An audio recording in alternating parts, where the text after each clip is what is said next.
Yes, let us start. So we are talking about biomolecule. Biomolecule. Actually जैसा कि नाम से पता चल रहा है बेटा, biomolecule that means molecules which are related to life, यानी वो मॉलिक्यूल्स जो लाइफ से रिलेटेड हैं, एक्चुअली उन्हें हम बायोमोलिक्यूल कह सकते हैं। ठीक है, तो इसको अगर हम डिफाइन करें तो हम कह सकते हैं कि बायोमोलिक्यूल्स जो होते हैं दे आर कॉम्प्लेक्स, होते तो लाइफलेस होते हैं खुद तो, बट वो लिविंग ऑर्गेनिजम्स में देखने को मिलते हैं। तो they are lifeless complex organic substance, ठीक है, which build up living organism, जो लिविंग ऑर्गेनिज्म को बिल्ड अप करते हैं। तो let's write the definition. Biomolecule क्या है? Biomolecules are biomolecules are complex or the complex lifeless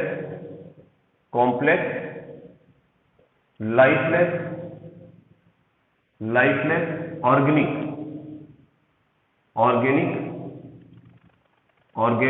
compounds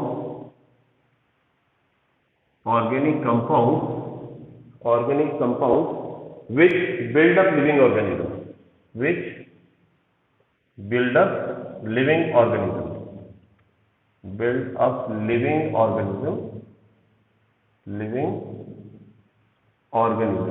ठीक है, जो लिविंग ऑर्गेनिजम्स को बिल्डअप करते हैं, है ना। और one more thing, they are required for the growth and maintenance, और ग्रोथ और मेंटेनेंस के लिए भी जरूरी होते हैं, and required for the growth and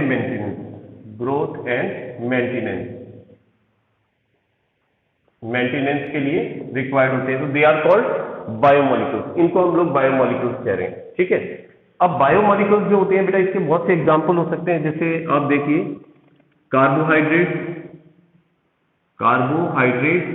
are the example of biomolecules, and carbohydrate के अलावा इसके अंदर आप देख सकते हैं vitamin are example of vitamin are the example of biomolecules. Vitamin के अलावा आपको देखने को मिल जाएगा न्यूक्लिक एसिड जो है, ये भी इसका एग्जांपल हो सकता है, एंड प्रोटीन। ठीक है, एंड प्रोटीन। तो इसमें आपके विटामिन जो है इस बार सिलेबस में डिलीटेड पोर्शन में है। ठीक है, तो विटामिन के बारे में हम ज्यादा स्टडी नहीं करेंगे। वैसे विटामिन में भी क्या था, कौन कौन से विटामिन होती हैं, उनकी डिफिशियंसी से जो डिजीज होती है, तो वो सारे टॉपिक्स थे, तो वो डिलीट कर दिए गए हैं, तो वो हम उसके बारे में स्टडी नहीं करेंगे। तो यहाँ हम कार्बोहाइड्रेट के बारे में स्टडी करेंगे, और कार्बोहाइड्रेट में भी आपके मोनोसेक्राइड और ऑलिगोसेक्राइड्स होते हैं और पॉलीसेक्राइड्स होते हैं। तो ऑलिगोसेक्राइड और पॉलीसेक्राइड को हटा दिया गया है। ठीक है, अगर हम बात करें कार्बोहाइड्रेट की, सबसे पहले कार्बोहाइड्रेट, ठीक है, तो कार्बोहाइड्रेट के अंदर आप देखिए हमारे पास में एक तो होता है, ये दो तरह के होते हैं कार्बोहाइड्रेट। ठीक है, वैसे समझ लेते हैं, एक तो होता है शुगर और एक होता है नॉन शुगर। भाई शुगर कार्बोहाइड्रेट तो आप उनको बोलते हैं which are sweet in taste, जो कि टेस्ट में मीठे होते हैं। ठीक है, और जो नॉन शुगर्स होते हैं वो ऐसे होते हैं जो टेस्ट में मीठे नहीं होते। ठीक है, और जो जैसे कि which are not sweet in taste, तो इसको आप ना वापस से जैसे पॉलीसेक्राइड खास करके इसके एग्जाम्पल हो सकते हैं। ठीक है, पॉलीसेक्राइड, अभी इन सबके बारे में बात करेंगे अपन। पॉलीसेक्राइड्स में आपके पास जैसे सेलुलोज आता है, ठीक है, या फिर इसके अलावा ग्लाइकोजन आता है, ग्लाइकोजन। ठीक है, और सेलुलोज हो गया, ग्लाइकोजन हो गया, स्टार्च हो गया। तो they are not sweet in taste. आपने कभी अगर इनको स्टार्च को या सेलुलोज का आपको पता है लीव्स के अंदर देखने को मिलता है, प्लांट्स में होता है, तो ये मीठे नहीं होते, तो that's why they are called non sugar.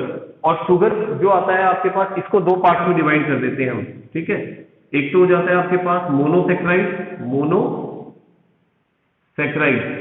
और एक हो जाता है oligosaccharide.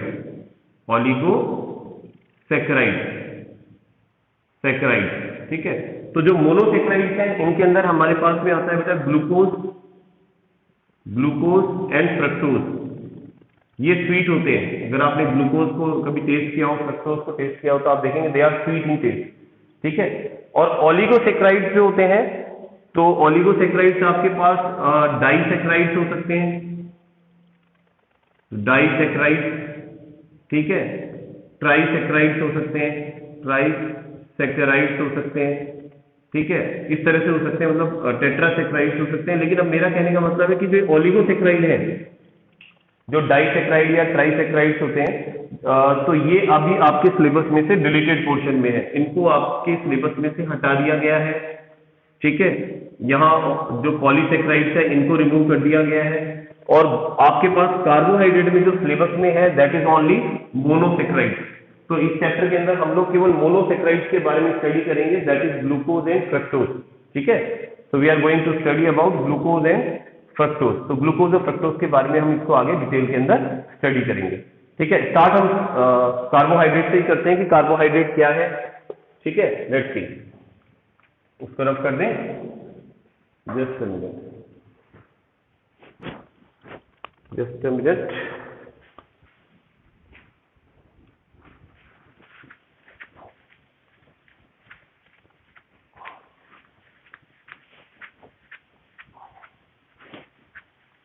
Yes. So first we are talking about carbohydrate. Carbohydrate, ठीक है। अब कार्बोहाइड्रेट्स को अगर आप देखते हैं बेटा, अगर इसको आप स्प्लिट करके स्टडी करते हैं तो देखते हैं तो carbo plus hydrate, carbo means carbon, hydrate means water. तो बिगिनिंग के अंदर क्या किया गया था कि जो कार्बोहाइड्रेट्स इनको कंसिडर किया गया, कार्बोहाइड्रेट जो है hydrates of water, hydrates of carbon, that means carbon and H2O। इस तरह से इस फॉर्मूले को अगर कोई भी फॉलो कर रहे हैं तो उनको कार्बोहाइड्रेट कहा गया। जैसे अगर हम ग्लूकोज को देखते हैं, सपोज ग्लूकोज है C6H12O6, can be written glucose like this, इस तरह से लिख सकते हैं हम, जैसे C and H2O and 6 whole N, इस तरह से लिखा जा सकता है। तो इसको अगर हम इस तरह से लिख सकते हैं तो इसका मतलब क्या है, ये हमारे पास में कार्बोहाइड्रेट हो गया, क्योंकि कार्बन का हाइड्रेट हो गया, वाटर मॉलिक्यूल हो गया। कि इसको ओपन करेंगे तो 6 लिख रहा था मैं यहाँ पर, ठीक है। अगर आप इसको ओपन करते हैं तो ग्लूकोज का फॉर्मूला बनता है। तो दैट मीन्स हम कह सकते हैं कि glucose is hydrate of carbon, ठीक है। ग्लूकोज जो है वो कार्बन का हाइड्रेट है। बट बाद में कुछ इस तरह के कार्बोहाइड्रेट्स का पता चला जो कि इसको फॉलो नहीं करते हैं, इस फॉर्मूले को फॉलो नहीं करते हैं। तो इस वजह से फिर हम इसको पहले बिगनिंग में इसी को डेफिनेशन की फॉर्म में लिया जाता था, बट अब इसकी डेफिनेशन थोड़ी सी चेंज हो गई है। अब अगर हम बात करें कार्बोहाइड्रेट की, ठीक है, तो हम कार्बोहाइड्रेट किसे कह सकते हैं बेटा, तो मॉडर्न डेफिनेशन जो है कार्बोहाइड्रेट की वो क्या है कि carbohydrate are optically active, carbohydrates are optically active polyhydroxyaldehyde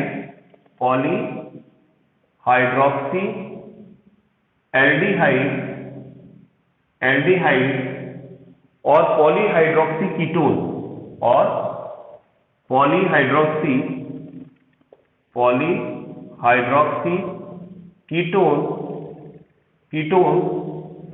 ketones or substance which give these on hydrolysis, or substances which give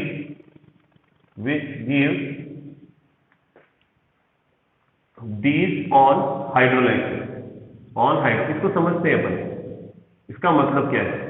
देखिए इसका मतलब क्या है, कार्बोहाइड्रेट को ऑप्टिकली एक्टिव पॉलीहाइड्रोक्सी एल्डिहाइड और पॉलीहाइड्रोक्सी कीटोन कहा गया। अपन इसका एक एग्जांपल लेते हैं, जैसे ग्लूकोज एक कार्बोहाइड्रेट है, फ्रक्टोज एक कार्बोहाइड्रेट है। लेकिन अगर आप ग्लूकोज को देखते हैं तो ग्लूकोज का स्ट्रक्चर कुछ इस तरह से होता है, CHOH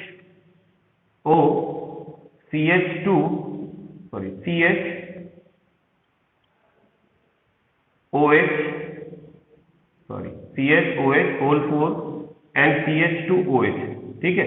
तो आप अगर इस फॉर्मूले को देखें बेटा, ये ग्लूकोज का फॉर्मूला है, ये ग्लूकोज है अपने पास। तो ग्लूकोज में देखिए ये एल्डिहाइड ग्रुप है, ठीक है, और ये हाइड्रोक्सिल ग्रुप है आपके पास में, ये हाइड्रोक्सिल ग्रुप है, ठीक है, हाइड्रोक्सिल ग्रुप है। तो हम इसको ये कह सकते हैं ना कि ग्लूकोज क्या है, ग्लूकोज आपके पास पॉलीहाइड्रोक्सी यानी खूब सारे हाइड्रोक्सी ग्रुप है, OH ग्रुप है, नंबर ऑफ OH ग्रुप है, so that's why it can be called as polyhydroxy, and because it is containing aldehyde it can be called polyhydroxy aldehyde, इसको polyhydroxy aldehyde कह सकते हैं। Similarly अगर अपन fructose की बात करते हैं, if we talk about fructose, तो फ्रक्टोज का स्ट्रक्चर कुछ इस तरह से होता है,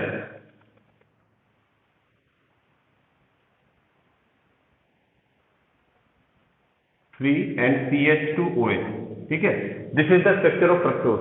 So in fructose you can see this is ketonic group, this is ketonic group and these are the OH group, hydroxyl group, ये hydroxyl group है, hydroxyl groups है। तो अब अगर मैं इसको डिफाइन करता हूं तो मैं क्या बोल सकता हूं कि फ्रक्टोज क्या है, ये भी पॉलीहाइड्रोक्सी कीटोनिक ग्रुप है बेटा, कीटोन है यहाँ पर, ठीक है, पॉलीहाइड्रोक्सी कीटोन है। और one more word is here that is optically active. या ऑप्टिकली एक्टिव क्यों आया है? ऑप्टिकली एक्टिव उन्हें कहते हैं जिनमें कायरल कार्बन होता है। कायरल कार्बन हमें पता है जिसके चारों वैलेंसीज पर 4 डिफरेंट ग्रुप जुड़े हुए हों। तो अगर आप इसके स्ट्रक्चर को देखते हैं, जैसे एल्डिहाइड या कीटोन किसी को भी ले लें, जैसे मैंने इसको ले लिया, ठीक है, तो यहां इस स्ट्रक्चर में CH OH, ठीक है, H और यहां C, then OH H C, मतलब इस तरह से आगे कार्बन जुड़ते जाएंगे। तो इस कार्बन को जरा कंसीडर करूंगा, तो इस कार्बन की वैलेंसीज देखो, यहां एल्डिहाइड जुड़ा हुआ है, यहां H जुड़ा हुआ है, यहां OH जुड़ा हुआ है और इस तरफ ये पूरा ग्रुप जुड़ा हुआ है नीचे, ठीक है। तो इसका मतलब ये जो कार्बन है इसके चारों वैलेंसीज पर 4 डिफरेंट ग्रुप जुड़े हुए हैं। तो इसका मतलब ये कार्बन क्या है? ऑप्टिकली एक्टिव है, ठीक है ना, ऑप्टिकली एक्टिव है, कायरल कार्बन है ये आप पढ़ चुके हैं कायरल कार्बन क्या होता है। तो इसी वजह से हम क्या कह रहे हैं, कार्बोहाइड्रेट ऐसे सब्सटेंसेस होते हैं which are optically active, polyhydroxy aldehyde और पॉलीहाइड्रोक्सी कीटोन, या तो उनमें कीटोनिक ग्रुप होता है या उनमें एल्डिहाइड ग्रुप होता है, ठीक है, और वो कैसे होते हैं? ऑप्टिकली एक्टिव होते हैं, ठीक है। चलिए आगे चलते हैं। अब इसके बाद हम बात करते हैं पहले ग्लूकोज के बारे में और फिर बात करेंगे हम फ्रक्टोज के बारे में। So let's talk about glucose. Glucose जिसका आप कहते हैं C6H12O6, ठीक है, this is the structure of glucose. अब देखिए जब हम ग्लूकोज की बात करते हैं, ठीक है, तो ग्लूकोज हमारे पास में एक एल्डोहेक्सोज है, ध्यान रखना, एल्डोहेक्सोज कार्बोहाइड्रेट। ऐसा क्यों है अभी बात करेंगे। इट इज एल्डोहेक्सोज कार्बोहाइड्रेट, इसको एल्डोहेक्सोज कार्बोहाइड्रेट कहते हैं क्योंकि इसका अगर हम स्ट्रक्चर बनाते हैं ना बेटा ग्लूकोज का, ठीक है, तो इसका स्ट्रक्चर कुछ इस तरह से बनेगा आपके पास, जैसे अभी बनाया था अपन ने CHO CHOH whole 4 and CH2OH, ठीक है। तो यहां पर आप देखो एल्डो इसलिए क्योंकि यहां पर एल्डिहाइड ग्रुप है, ठीक है, और हेक्सोज इसलिए बेटा क्योंकि यहां पर आपके पास में 6 कार्बन है, ठीक है ना, बिकॉज यहां 6 कार्बन है, तो 6 कार्बन वाला, ठीक है, जो आपके पास एल्डिहाइड वाला आपके पास कार्बोहाइड्रेट है उसको एल्डोहेक्सोज कहते हैं, ठीक है। और अगर वो कीटोनिक ग्रुप हो तो उसको एल्डोकीटोज बोलेंगे, ठीक है, इसको कीटोहेक्सोज बोलेंगे, तो कीटोहेक्सोज और इसको एल्डोहेक्सोज बोलते हैं, ठीक है। तो इसलिए मैंने इसको क्या कहा है कि ग्लूकोज जो होता है वो एल्डोहेक्सोज कार्बोहाइड्रेट होता है, कार्बोहाइड्रेट तो है ही लेकिन एल्डोहेक्सोज है। अब आगे जो अपन स्टडी करेंगे यहाँ पर कि इसका जो मैंने मॉलिक्यूलर जो स्ट्रक्चरल फॉर्मूला लिखा है बेटा, इस स्ट्रक्चरल फॉर्मूले के अंदर आप देख रहे हैं कि एक तो एल्डिहाइड ग्रुप है, ठीक है, वी हैव 5 OH ग्रुप, ठीक है, और पूरी एक स्ट्रेट कार्बन चेन के अंदर जुड़े हुए हैं। तो इसको कैसे फाइंड किया गया इसका स्ट्रक्चर कि इसमें इतने OH ग्रुप होते हैं, इतने एक CHO ग्रुप होता है, तो इसके लिए कुछ केमिकल रिएक्शंस हैं। उन केमिकल रिएक्शन के थ्रू पता लगाया गया कि इसमें एल्डिहाइड ग्रुप है या ये चेन कार्बन होती है इसके अंदर, तो उस चीज को अपन स्टडी करेंगे जो इसके मॉलिक्यूलर फॉर्मूले को बताती है, स्ट्रक्चरल फॉर्मूले को बताती है, ठीक है। तो यहां पर अपन बात कर रहे हैं सबसे पहले स्ट्रेट चेन स्ट्रक्चर, ठीक है, how we know that it has a straight chain structure, straight chain structure. ये रिएक्शन जो मैं अभी डिस्कस कर रहा हूं आपसे, ये एग्जाम में पूछ ली जाती है कि एल्डिहाइड के अंदर उसमें ग्लूकोज में स्ट्रेट चेन स्ट्रक्चर होता है, इसको कैसे फाइंड करेंगे आप। तो हम लोग क्या करें कि अगर ग्लूकोज की रिएक्शन आप ग्लूकोज का रिडक्शन कराते हैं और रिडक्शन कराने के बाद अगर आपके पास में एक एन हेक्सेन एक कंपाउंड बन जाता है ऐसा जिसके अंदर की आपके पास में स्ट्रेट चेन होती है, मतलब 6 कार्बन एक सीधे लाइन से जुड़े हुए हैं, तो ये प्रूव कर देगा कि जो हमारे पास ग्लूकोज है वो 6 कार्बन की एक स्ट्रेट चेन स्ट्रक्चर से बनता है।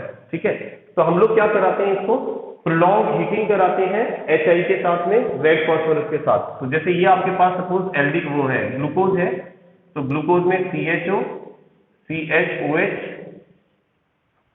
4 एंड CH2OH है, ये फॉर्मूला है। ठीक है, आपने इसको HI से रिएक्शन कराया, ठीक है, रेड फास्फोरस की प्रेजेंस में इसको रिएक्शन कराया और लगभग 100 डिग्री तक आपने इसको हीट किया। अब मेरी बात को ध्यान समझना बेटा, ये जो कंडीशन है रेड फास्फोरस एंड HI, ये ऐसी कंडीशन है कि ये एल्डिहाइड को भी एल्केन में रिड्यूस कर देती है, अल्कोहल को भी एल्केन में रिड्यूस कर देती है। और हमारे पास यहाँ 2 तरह के फंक्शनल ग्रुप हैं, एक एल्डिहाइड है और एक अल्कोहल है, और दोनों को एल्केन में कन्वर्ट किया जा सकता है जब उसकी रिएक्शन HI से कराई जाए। तो जब हम इसकी HI से रिएक्शन कराते हैं तो हमारे पास इस तरह से कंपाउंड बनता है CH2 होल 4 CH3, और ये आपके पास एन हेक्सेन है। ठीक है, तो एन हेक्सेन का बनना इस चीज को प्रूव करता है कि हमारे पास जो एल्डिहाइड वो ग्लूकोज है वो 6 कार्बन चेन स्ट्रक्चर है, एक तरह से 6 कार्बन का एक चेन स्ट्रक्चर है। ठीक है, क्योंकि अगर ये चेन स्ट्रक्चर नहीं होता तो आपके पास एन हेक्सेन नहीं बनता। तो क्वेश्चन कैसे पूछ लिया जाता है कि how can you prove that glucose is 6 carbon chain structure. ठीक है, तो यहां पर आप कह सकते हैं कि when we reduce it using HI, ठीक है, so due to the reduction N-hexane is formed which is a chain structure. It proves that glucose is a chain structure of 6 carbon. ठीक है, तो इसका बन जाना इस चीज को प्रूव कर रहा है। दूसरी बात, अगर आपको इसमें ये चेक करना है कि हमारे पास ग्लूकोज में 5 हाइड्रोक्सिल ग्रुप होते हैं, 5 OH ग्रुप होते हैं, इसके लिए हम कौन सी रिएक्शन कर सकते हैं। तो इसके लिए एक सिंपल सी रिएक्शन आती है कि अगर आप इसकी रिएक्शन एसिटिक एनहाइड्राइड से कराते हैं, ठीक है, एसिटिक एनहाइड्राइड से कराते हैं, तो हमारे पास में ग्लूकोज पेंटा एसिटेट बनता है। समझते हैं इस चीज को, जैसे मैं यहां देख रहा हूं प्रेजेंस ऑफ 5 OH ग्रुप। ठीक है, इसको प्रूव करना है हमें। इसको प्रूव करने के लिए हम ग्लूकोज की रिएक्शन जो है हम करा रहे हैं एसिटिक एनहाइड्राइड से, CH3 CO CO CH3, this is acetic anhydride. ZnCl2 की प्रेजेंस में ये रिएक्शन होती है। ठीक है, और हल्का सा हीट करते हैं। इसको जब हीट करते हैं तो ये बॉन्ड यहां से ब्रेक होगा। ठीक है, 5 एसिटिक एनहाइड्राइड यहां रिएक्शन में पार्टिसिपेट करेंगे। आपको ध्यान होगा जब हम ग्लूकोज की रिएक्शन एसिटिक एनहाइड्राइड से कराते हैं, ठीक है, तो ग्लूकोज की क्या, अल्कोहल की, तो यहां पर देखो OH ग्रुप है आपके पास 5, तो ये पांचों अल्कोहलिक ग्रुप इसके साथ में रिएक्शन कर सकते हैं और इसके साथ रिएक्शन करके एसिटिक एसिड तो रिलीज कर देंगे। ठीक है, जैसे ये वाला जो ग्रुप है ना, this is the negative part and this is the positive part. ठीक है, तो ये जो नेगेटिव पार्ट है, ये negative part in OH group के H से कंबाइन हो जाएगा और कंबाइन होकर के क्या रिलीज कर देगा, 5 molecules of CH3COOH acetic acid, और जो एसिटाइल पार्ट है आपके पास में ये यहां कंबाइन हो जाएगा इसके साथ में। तो ये क्या बनाएगा, देखो CHO CH, कैसे लिखूं, CHO COCH3 and whole 5 and CH2O CH3। ठीक है, तो ये जो मेरे पास कंपाउंड बना, तो इस कंपाउंड के अंदर अगर आप देखते हैं तो बेटा आपके पास यहां पर 4 आएंगे, 4। हाँ बेटा, आवाज क्लियर नहीं आ रही आपकी। ठीक है, तो यहाँ 4 एसिटेट ग्रुप कंबाइन हो गए हैं और एक यहां कंबाइन हो गया, 5 एसिटेट ग्रुप कंबाइन हो गए हैं। इसे आप बोलते हैं glucose penta acetate, glucose penta acetate. ठीक है, this is glucose penta acetate. And the formation of glucose pentaacetate prove that there are 5 hydroxyl group, क्योंकि अगर ये पेंटाएसिटेट तभी बना है जब यहाँ पर 5 OH ग्रुप थे, अगर OH ग्रुप नहीं होते तो पेंटाएसिटेट नहीं बनता, क्योंकि एल्डिहाइड तो रिएक्शन करता ही नहीं है इसके साथ में, एसिटिक एनहाइड्राइड के साथ वो रिएक्शन नहीं करता। तो ये चीज को प्रूव करता है कि इसमें 5 OH ग्रुप होते हैं। तो अगर क्वेश्चन पूछा जाए how can you prove that there are 5 OH group present in glucose, तो आप उसकी रिएक्शन किससे कराएंगे, एसिटिक एनहाइड्राइड से, एंड ग्लूकोज पेंटाएसिटेट आ जाएगा। ठीक है, जहां 5 OH ग्रुप है वहां 5 एसिटेट ग्रुप कंबाइन हो जाएंगे इसके साथ में। ठीक है, और देखते हैं ये रिएक्शन बेटा एग्जाम में पूछी जाती है, ध्यान रखना, इंपोर्टेंट रिएक्शन है और सिंपल रिएक्शन है, बिल्कुल डिफिकल्ट नहीं है। इसके बाद आपको ये देखना है कि एल्डिहाइड ग्रुप प्रेजेंट होता है, ठीक है, उसको कैसे बताएंगे। तो देखिए प्रेजेंस ऑफ CHO ग्रुप, ठीक है, CHO ग्रुप की प्रेजेंस को आपको प्रूव करना है। नंबर 3 कि इसमें एल्डिहाइड ग्रुप होता है, तो हम इसकी रिएक्शन कराते हैं हाइड्रोजन साइनाइड से। Let's see, so we have aldehyde, aldehyde को मैं यूं भी लिख सकता हूं CHO and CHOH whole 4 CH2OH, ठीक है, और इसकी रिएक्शन में HCN से करा रहा हूं। अब जरा समझना ध्यान से, CN is the negative part, H is the positive part. इधर पर देखें तो oxygen is the negative part and carbon is the positive part. तो जो पॉजिटिव है बेटा वो नेगेटिव पर अटैक करेगा और नेगेटिव पॉजिटिव पर अटैक करेगा। तो आपके पास जो कंपाउंड बनेगा, ठीक है, वो कुछ इस तरह से होगा, इट विल लाइक दिस। सी, आप देखो कार्बन के ऊपर अटैक किया है CN ने, तो इसका मतलब एक तो CN जुड़ गया है यहाँ पर, H ऑलरेडी है यहाँ, और ये H जो है वो ऑक्सीजन पर अटैक किया है, दैट मीन्स ये OH बनाएगा, and then CHOH whole 4 and CH2OH, ठीक है, ये केवल एल्डिहाइड के साथ रिएक्शन करता है।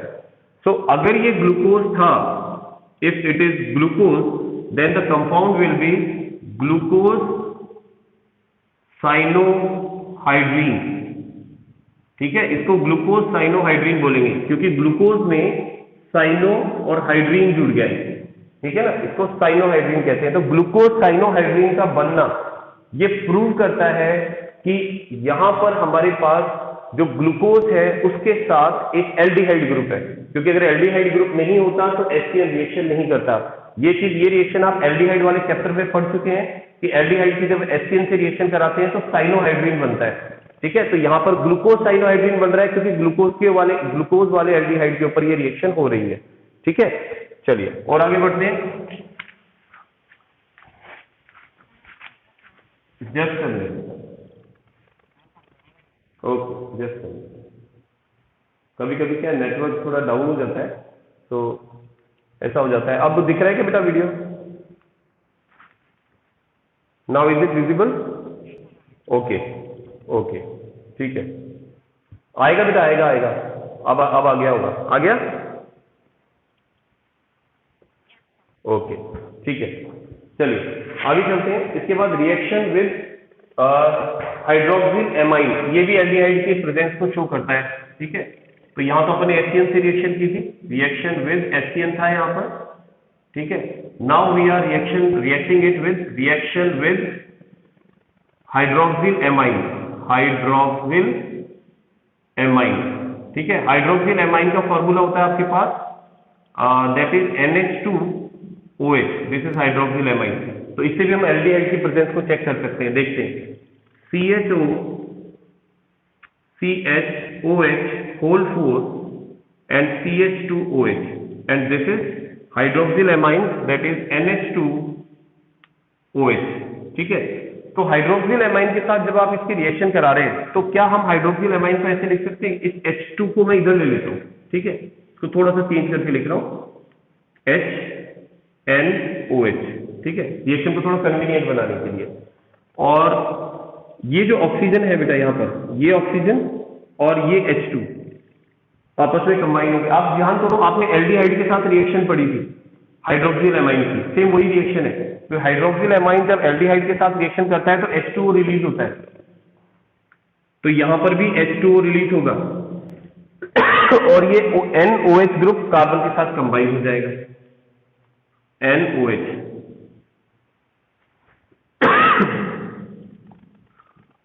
4NCH2OH, ठीक है। तो ये तो ग्लूकोज है आपके पास, दिस इज ग्लूकोज, और ये बन गया आपके पास ग्लूकोज ऑक्सीन, ध्यान रखना ग्लूकोज ऑक्सीन बोलेंगे इसको, ठीक है। तो जब आप इसकी रिएक्शन करा रहे हैं हाइड्रोक्सिल एमाइन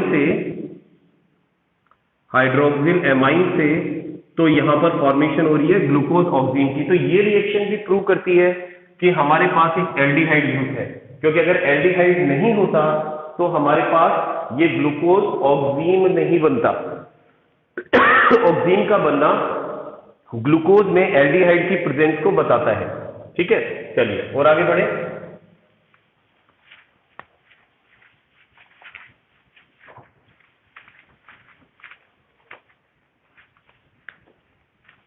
ओके, इसकी हेलो, हाँ सर,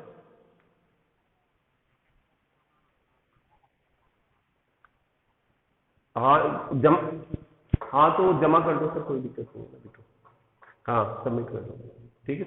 ओके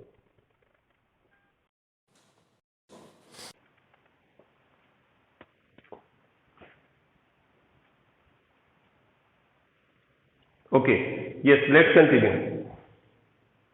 कर रहे हैं बेटा, ठीक है। तो अब इसके बाद देखो, ये तो एल्डिहाइड ग्रुप की प्रेजेंस को शो कर रहा है। अब अगर मान लीजिए हमें ये चेक करना है यहाँ पर कि हमारे पास में ग्लूकोज जो है उसमें एल्डिहाइड की पोजीशन कहां पर है, ठीक है। एल्डिहाइड की पोजीशन कहां पर है, तो उसकी पोजीशन को भी हम चेक कर सकते हैं। अब उसकी पोजीशन को चेक करने के लिए हम इसका ऑक्सीडेशन कराते हैं ग्लूकोज का, और दो तरह से ऑक्सीडेशन कराया जा सकता है, एक तो ब्रोमीन वाटर से और दूसरा नाइट्रिक एसिड से, ठीक है। अब ये तो आपको पता है कि जब एल्डिहाइड का ऑक्सीडेशन होता है तो डेफिनेटली एल्डिहाइड के ऑक्सीडेशन से वो कार्बोक्सिलिक एसिड में कन्वर्ट होता है, ये अपन पढ़ चुके हैं प्रीवियस चैप्टर के अंदर, ठीक है। तो वो देखते हैं अपन, oxidation of glucose, oxidation of glucose, voice आ रही है आपके पास में? Am I audible and visible? Okay, ठीक है बेटा। So we have CHO, CHOH whole 4 and CH2OH, this is glucose, ठीक है। हम इसका ऑक्सीडेशन कराते हैं, let's see Br2 plus H2O से, और एक ऑक्सीडेशन कराते हैं कंसंट्रेटेड HNO3 से। अब समझना ये ऑक्सीडाइजिंग एजेंट की तरह कैसे काम करता है एक्चुअली, कि जब आप Br2 की रिएक्शन H2O से कराते हैं तो ये ऑक्सीजन रिलीज करता है और HBr बनाता है।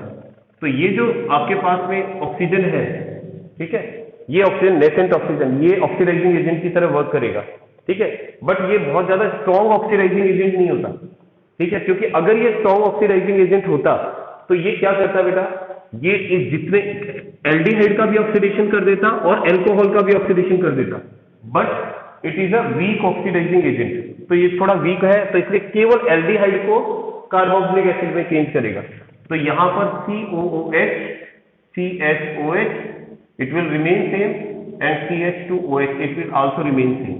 तो ये जो आपके पास कंपाउंड बना है इसे हम बोलते हैं gluconic acid, this is gluconic, यहां लिख देते हैं, दिस इज ग्लूकोनिक एसिड। ये ग्लूकोनिक एसिड की फॉर्मेशन हो गई हमारे पास, ठीक है। कंसंट्रेटेड HNO3 एक स्ट्रॉन्ग ऑक्सीडाइजिंग एजेंट है, और ये स्ट्रॉन्ग ऑक्सीडाइजिंग एजेंट क्या करता है बेटा, कि टर्मिनेटिंग जो कार्बन है, चाहे उस पर एल्डिहाइड हो चाहे एल्कोहल हो, दोनों का ऑक्सीडेशन कर देता है। तो इसका मतलब एल्डिहाइड का तो ऑक्सीडेशन होगा ही होगा, बट जो आपके पास टर्मिनेटिंग कार्बन पर OH है उसका भी ऑक्सीडेशन हो जाएगा। इवन जो बीच वाले कार्बन है उनका भी, इनके ऊपर जो OH है उसका भी, मतलब एल्कोहल का भी ऑक्सीडेशन कर देगा और एल्डिहाइड का भी ऑक्सीडेशन कर देगा, ठीक है। तो यहां पर आपके पास जो कंपाउंड बनेगा that is COOH whole 4 and COOH, ये कंपाउंड बन जाएगा, ठीक है। तो ये जो कंपाउंड बना है इसको हम लोग क्या बोलते हैं, दिस इज कॉल्ड ग्लूकैरिक एसिड, इसको कहा जाता है ग्लूकैरिक एसिड और सैक्रिक एसिड, इसको सैक्रिक एसिड या ग्लूकैरिक एसिड कहते हैं।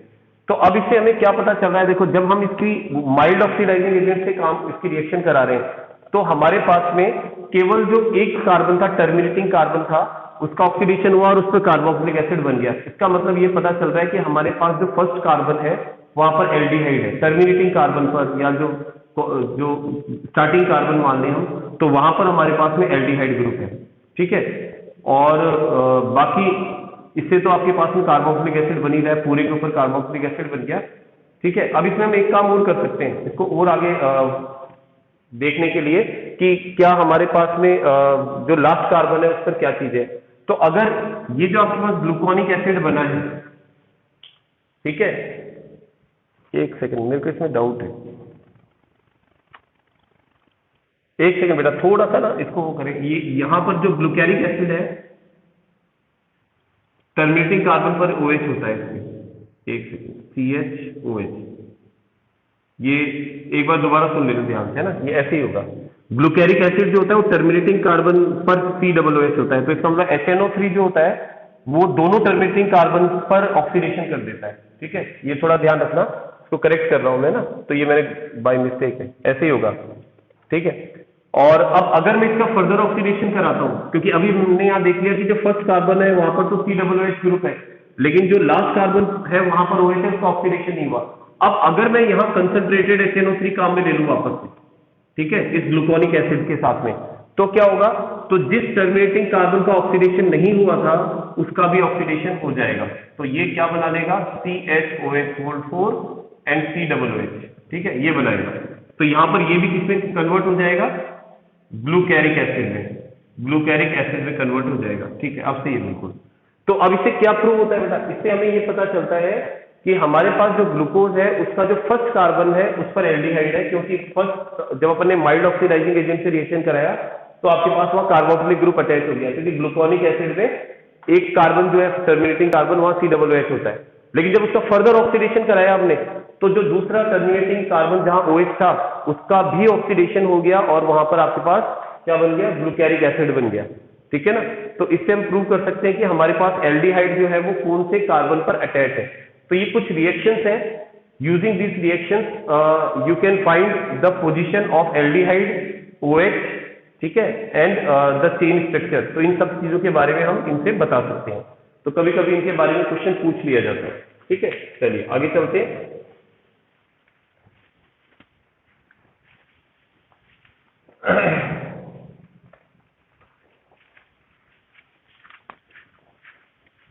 Okay, let's move on.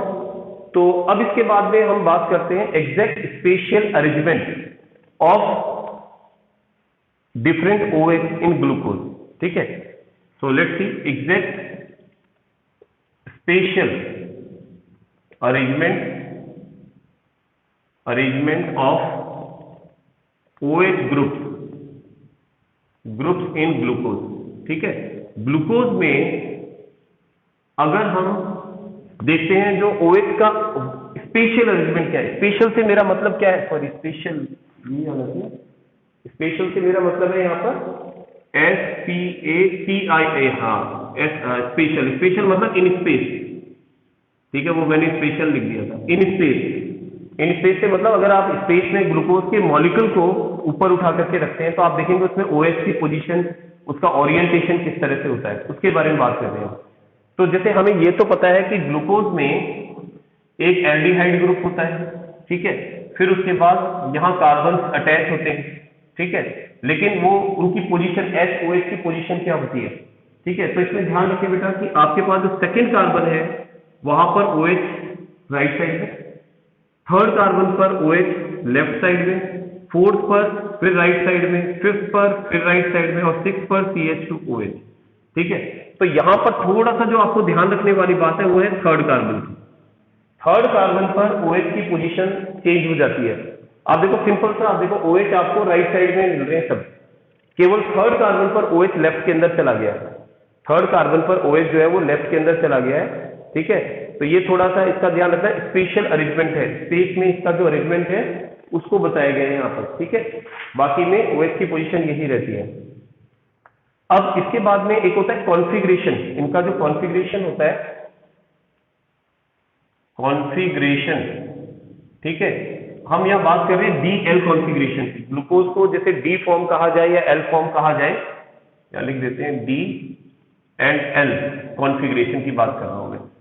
तो क्या किया जाता है कि डी और एल कॉन्फ़िगरेशन देने के लिए ग्लूकोज को कंपेयर किया जाता है किसी पहले से वेल डिफाइंड जो कंपाउंड है उसके साथ में, और देखते हैं कि वो उससे रिसेंबल कर रहा है, उसकी OH की पोजीशन से रिसेंबल कर रहा है तो उसको डी फॉर्म, और अगर उसके अपोजिट है तो इसका मतलब वो एल फॉर्म हो जाएगा। तो एक्चुअली कंपेयर किससे किया जाता है? ग्लिसरैल्डिहाइड से।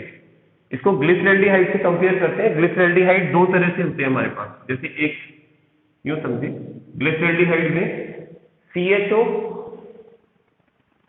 CH2OH और एक में आपके पास HOH पोजीशन हो जाएगी इस तरह से। इस ग्लिसरैल्डिहाइड को हम कहते हैं कि ये D प्लस ग्लिसरैल्डिहाइड है। दिस इज D प्लस ग्लिसरैल्डिहाइड,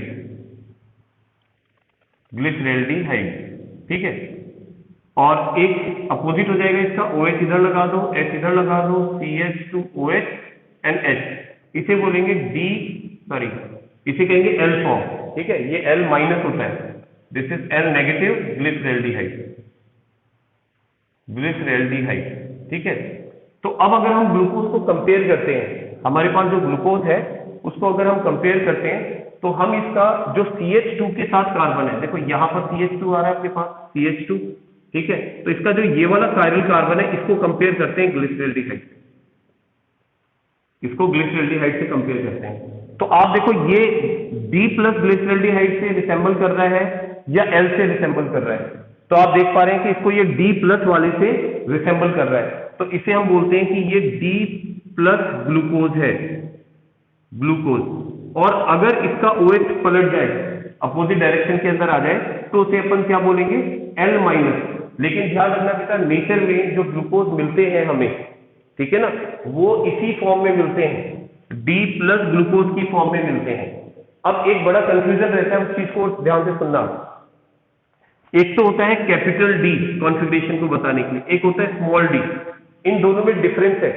अगर आप कैपिटल D प्लस ग्लूकोज लिख रहे हैं तो यहां जो कैपिटल D है ये ग्लिसरैल्डिहाइड से कंपैरिजन को बताता है, ठीक है। कि अगर आपके पास में इसका कॉन्फ़िगरेशन D प्लस ग्लिसरैल्डिहाइड से मैच कर रहा है तो अपन D लगा रहे हैं, कैपिटल D। और अगर L वाले से रिसेंबल कर रहा है तो कैपिटल L लगाएंगे। लेकिन हमने कहा कि नेचर में जो ग्लूकोज मिलता है वो D प्लस मतलब ग्लूकोज ग्लिसरैल्डिहाइड के D फॉर्म से ज्यादा रिसेंबल करता है, इसलिए हम उसको D ग्लूकोज कह रहे हैं। लेकिन अगर स्मॉल d कहीं पर लगा हुआ है तो वो ग्लिसरैल्डिहाइड से रिसेंबल नहीं बताता है, वो बताता है कि वो लीवोरोटेटरी होगा या डेक्स्ट्रोरोटेटरी होगा। तो D जो है वो डेक्स्ट्रोरोटेटरी के लिए काम में आता है, ठीक है ना, डेक्स्ट्रोरोटेटरी। ध्यान रखें, तो यहाँ D भी लिखते हैं, इसको प्लस भी लिख देते हैं। तो यहाँ दो चीज लगाई है हमने, D और प्लस। तो फर्स्ट D तो बता रहा है कि ये D ग्लिसरैल्डिहाइड से रिसेंबल कर रहा है, और सेकंड प्लस जो बता रहा है वो ये बता रहा है कि ये कैसा है, ये डेक्स्ट्रोरोटेटरी है, ठीक है। पॉजिटिव मीन्स यहाँ डेक्स्ट्रोरोटेटरी है, क्योंकि डेक्स्ट्रोरोटेटरी के लिए प्लस यूज में लेते हैं और लीवोरोटेटरी के लिए माइनस यूज में लेते हैं और स्मॉल l आता है, ठीक है। तो ये चीज ध्यान रखनी है बेटा आपको। चलिए और थोड़ा आगे बढ़ते हैं।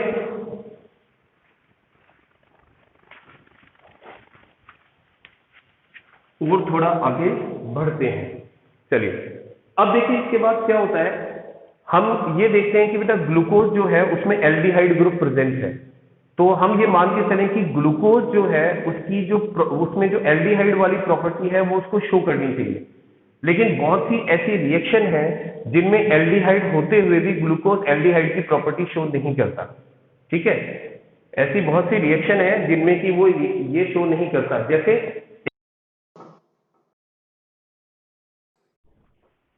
हेलो, हाँ sir, okay, yes, am I audible बेटा? ओके, ठीक है। तो बीच में क्या कॉल आ जाता है कभी कभी, तो प्रॉब्लम हो जाती है। चलिए अपन बात कर रहे थे, अब हम बात करेंगे cyclic structure of glucose, cyclic structure of glucose. Actually हमने जो ग्लूकोज का स्ट्रक्चर देखा है ना अभी, वो हमने स्टेट स्ट्रक्चर देखा है इस तरह से, बिल्कुल ठीक है। 6 कार्बन की स्ट्रेट चेन है जिस पर एल्डिहाइड ग्रुप और OH ग्रुप अटैच है। लेकिन ग्लूकोज का साइक्लिक स्ट्रक्चर भी होता है, अब साइक्लिक स्ट्रक्चर की स्टडी क्यों की गई, इस चीज को समझना कि अभी जैसा मैंने कहा ग्लूकोज में एल्डिहाइड होते हुए भी कुछ एल्डिहाइड की रिएक्शन नहीं देता है। जैसे for example glucose it does not give 2,4 DNP test, ठीक है, ये 2,4 डीएनपी टेस्ट नहीं देता, ठीक है, 2,4 डीएनपी टेस्ट नहीं देता है। इसके अलावा it does not give addition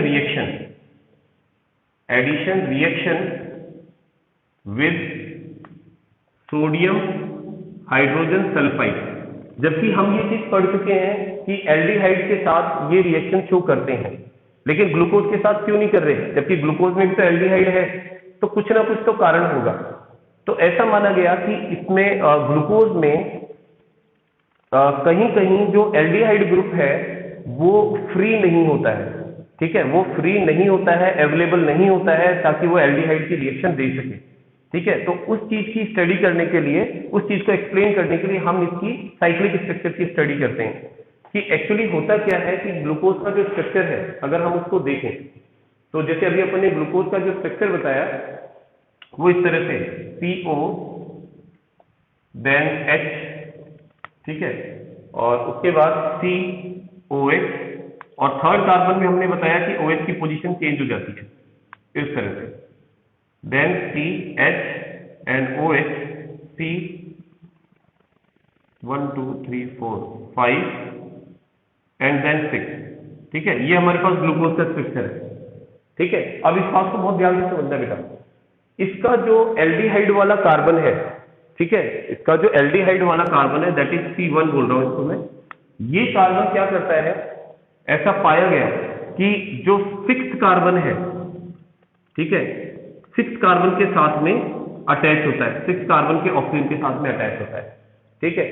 तो यहां पर या यूं कर सकते हो आप इसको कि ये ऑक्सीजन जो है ये इस कार्बन के ऊपर अटैक करता है, ठीक है, और इस पर अटैक करके एक साइक्लिक स्ट्रक्चर की फॉर्मेशन करता है। उसको अपन कुछ यूं समझ सकते हैं, ये इस तरह से एक मॉलिक्यूल की फॉर्मेशन करता है जिसमें ये जो C1 कार्बन है, फर्स्ट कार्बन है, इसमें एक H अपन ने यहां बनाया, ठीक है, और ये hydrogen, this hydrogen is attach with इस कार्बन पर अटैक कर रहा है और ऑक्सीजन के साथ कंबाइन हो रहा है।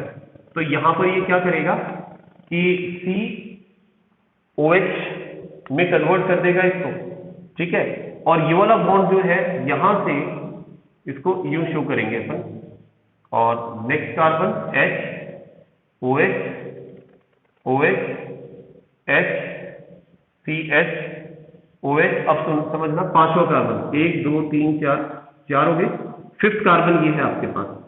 5th कार्बन में अब आपके पास क्या बचा, देखो 5th कार्बन के अंदर आपके पास यहां पर ये जो H था इसका, ये वाला हाइड्रोजन, ये यहां ऑक्सीजन के साथ कंबाइन हो गया है, ठीक है, इसने OH बना लिया है, तो यहां केवल ऑक्सीजन है हमारे पास में, ठीक है, इसको H लगा देता हूं यहां पर। तो यहां पर ऑक्सीजन इसके साथ बॉन्डिंग करेगा, तो इस ऑक्सीजन को मैं यहां लगा सकता हूं। ये कौन सा ऑक्सीजन है, दिस वन, ये वाला ऑक्सीजन जो है यहां पर इस कार्बन के साथ में बॉन्डिंग के अंदर है, ठीक है। नीचे क्या है आपके पास, CH2OH।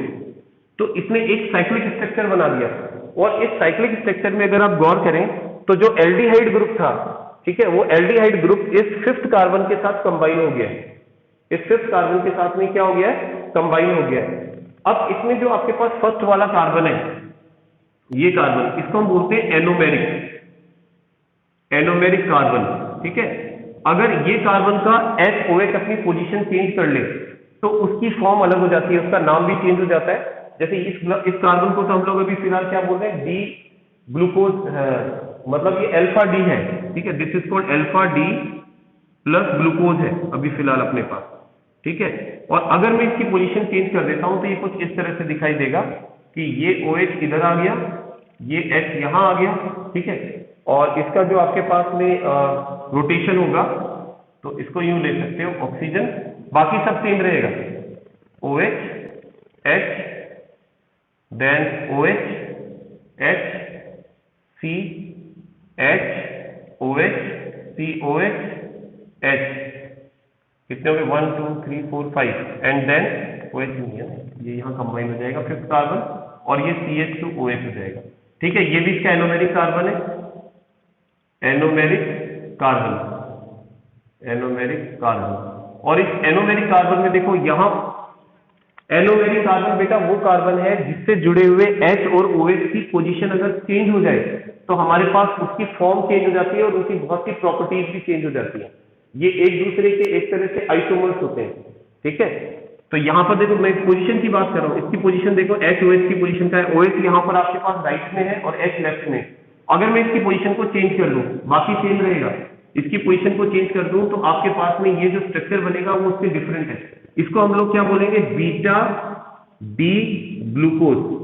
और इसकी केवल इसका स्ट्रक्चर चेंज होने से इनकी बहुत सी प्रॉपर्टी चेंज हो जाती हैं, इनकी बहुत सी प्रॉपर्टी चेंज हो जाती हैं, जैसे इनका टेम्परेचर क्रिस्टलाइजेशन के लिए चेंज हो जाता है।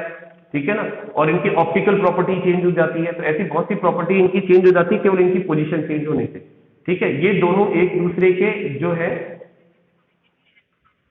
बेटा जो फर्स्ट कार्बन होगा आपके पास, जो एल्डिहाइड वाला होगा, आप देखो ये एल्डिहाइड वाला है, ये एल्डिहाइड वाला कार्बन ही तो एनोमेरिक कार्बन बना है अपने पास।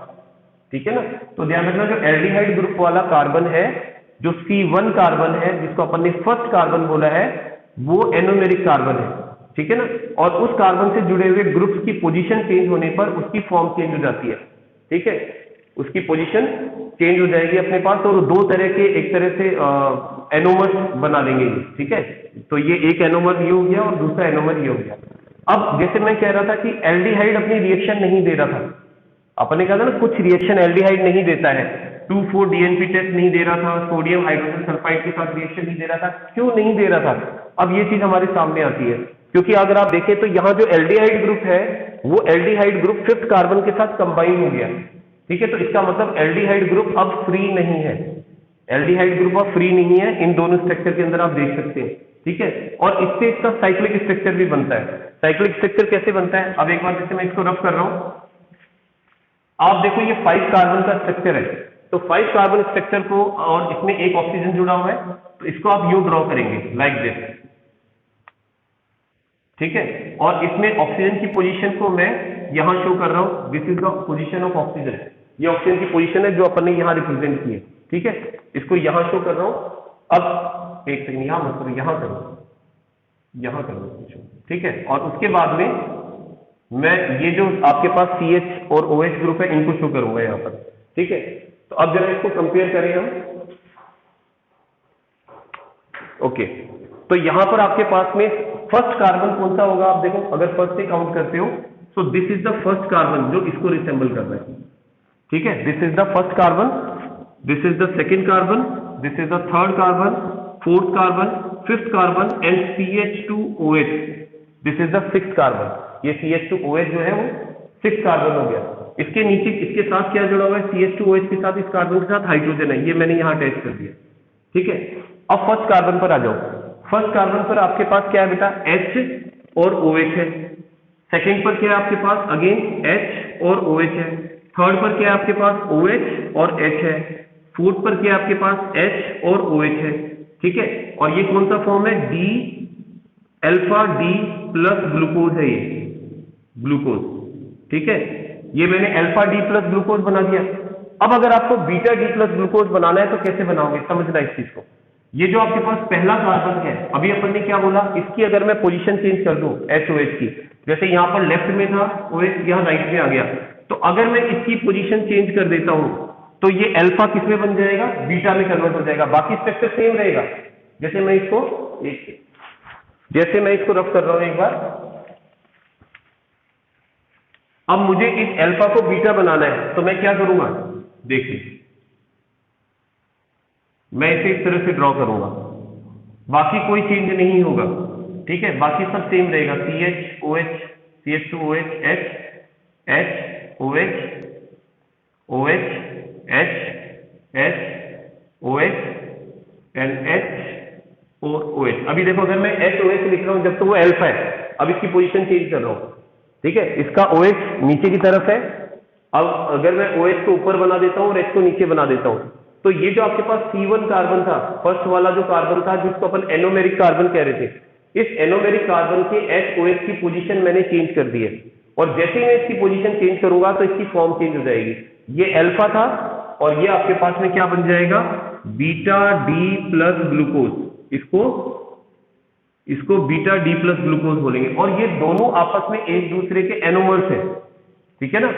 यहां पर केवल इसी चीज का डिफरेंस है और दोनों का जो क्रिस्टलाइजेशन होता है वो अलग अलग टेम्परेचर पर होगा, ठीक है। दोनों की ऑप्टिकल प्रॉपर्टी में भी डिफरेंस देखने को मिलेगा।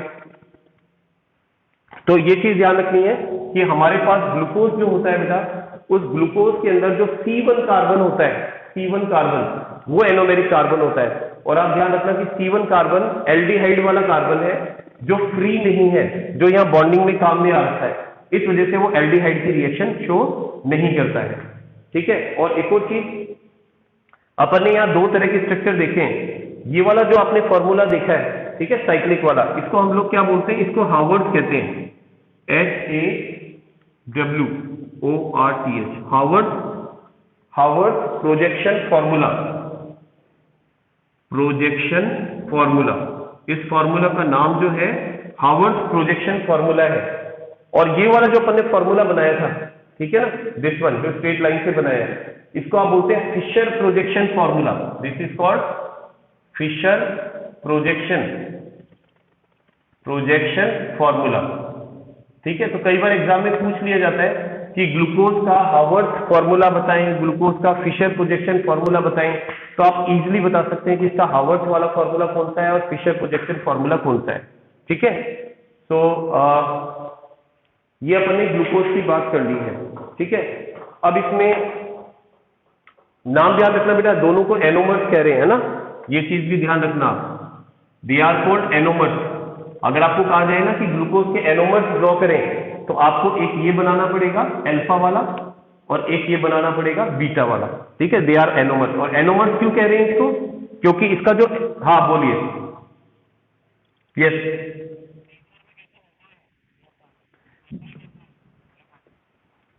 नहीं बेटा, नेचर के अंदर तो ये दोनों फॉर्म देखने को मिलते हैं, दोनों ही फॉर्म देखने को मिलते हैं, ठीक है। साइक्लिक भी देखने को मिलता है और वैसा भी क्या बोलते हैं, जो फिशर प्रोजेक्शन फॉर्मूला की फॉर्म में भी देखने को मिल जाता है, ठीक है ना।